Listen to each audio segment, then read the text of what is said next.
Hello मित्रों, आप लोग का एग्ज़ाम बहुत निकट आ गया है, पास है। अब आप लोग तैयारी में लगे हैं। सभी को शुभकामना। मैं शुरू करने जा रहा हूँ Lewis dot structure of MgCl2 magnesium chloride. Exam में आता है, पूछा जाता है कि ये कौन सा इसमें बॉन्ड है, कौन सा संरचना है इसमें और कैसे बनता है। MgCl2 इलेक्ट्रोवैलेंट बॉन्ड है, विद्युत संयोजी बंधन है, आयनिक कंपाउंड है। ये इलेक्ट्रोवैलेंट कंपाउंड भी कह सकते हैं इसको हम। तो इसमें मैग्नीशियम का जो एटॉमिक नंबर से हम बांटते हैं electron, atomic number of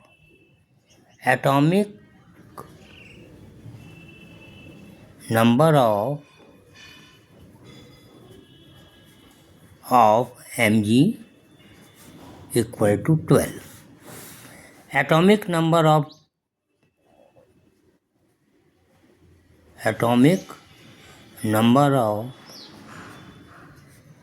chlorine equal to 17। ये जो एटॉमिक नंबर है इसका मतलब इतने ही प्रोटॉन जो हैं मैग्नीशियम के केंद्रक में है और इतने ही इलेक्ट्रॉन बाहर चक्कर काट रहे हैं। इसको हम बांटेंगे 17 को और 18 को, दोनों को हम बांटेंगे। कितने इलेक्ट्रॉन कक्षों में होंगे एटम की।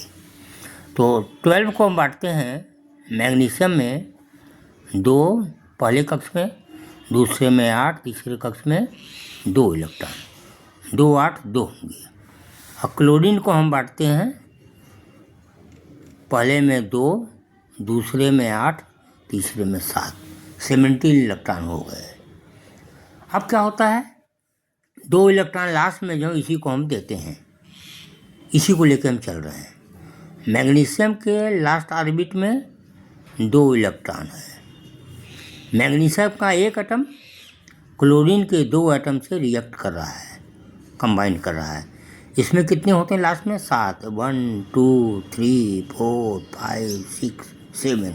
इसमें कितने हैं? 7, 1 2 3 4 5 6 7। अब क्या होता है, जब ये कंबाइन करते हैं तो मैग्नीशियम 2 8 2 है, इसमें 2 8 7 है, इसमें 2 8 7 है। अब मैग्नीशियम अपना एक इलेक्ट्रॉन इस क्लोरीन को ट्रांसफ़र करता है। एक इलेक्ट्रॉन ट्रांसफ़र करता है इसको, तो यहाँ पर 7 + 1 जुड़ जाएगा, 8 इलेक्ट्रॉन हो जाता है। इनर्ट गैस की तरह स्ट्रक्चर प्राप्त कर लेता है, आर्गन की तरह, नियान की तरह, क्रिप्टॉन की तरह। सब में लास्ट ऑर्बिट में 8 इलेक्ट्रॉन है। इस प्रकार ये मैग्नीशियम भी एक इलेक्ट्रॉन इस क्लोरीन को देता है एटम को। इसमें भी 1, 7 + 1 8 इलेक्ट्रॉन हो जाते हैं।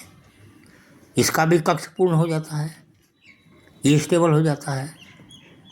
और ये जो 2 इलेक्ट्रॉन ये ख़त्म हो जाते हैं, इसके भी अंतिम कक्ष में 8 इलेक्ट्रॉन हो जाते हैं। चूँकि इलेक्ट्रॉनों के ट्रांसफ़र से बनता है, transferring of the electron, magnesium chloride is form by the transferring of the electron. Electron के ट्रांसफ़र से, आदान प्रदान से बनता है, इसलिए इसको इलेक्ट्रोवैलेंट कंपाउंड कहते हैं। इसमें जो बॉन्ड है इलेक्ट्रोवैलेंट बॉन्ड कहते हैं। आयनिक कंपाउंड भी कह सकते हैं, आयनिक बॉन्ड भी कह सकते हैं। पानी में घोलेंगे तो ये आयन में टूटेगा। अब क्या होता है कि मैग्नीशियम 2 इलेक्ट्रॉन दे दिया, +2 इलेक्ट्रॉन ट्रांसफ़र किया, तो Mg पर +2 चार्ज हो गया। क्लोरीन 1 इलेक्ट्रॉन ले लिया, क्योंकि एक क्लोरीन 1 तो 2 क्लोरीन एटम 2 इलेक्ट्रॉन लेगा, क्या बन गया? 2Cl-। इन दोनों एटम के बीच इलेक्ट्रोस्टैटिक फोर्स काम करता है और Mg 2+ +2Cl माइनस, दोनों मिलके MgCl2 बनाते हैं मैग्नीशियम क्लोराइड। ये है इलेक्ट्रोवैलेंट बॉन्ड, इलेक्ट्रोवैलेंट कंपाउंड है। जब इसको पानी में घोलते हैं तो आयन में टूटते हैं, तो पानी का डाइपोल मोमेंट, इलेक्ट्रोस्टैटिक फोर्स जो इसके बीच काम कर रहा है, इसके बीच में एक बल काम करता है, विद्युत स्टैटिक बल, इलेक्ट्रोस्टैटिक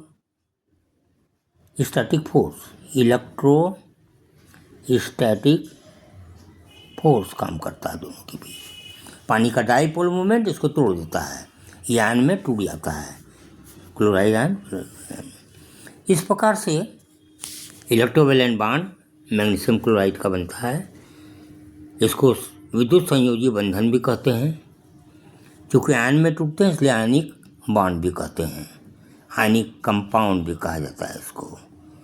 थैंक यू, धन्यवाद आप लोग को।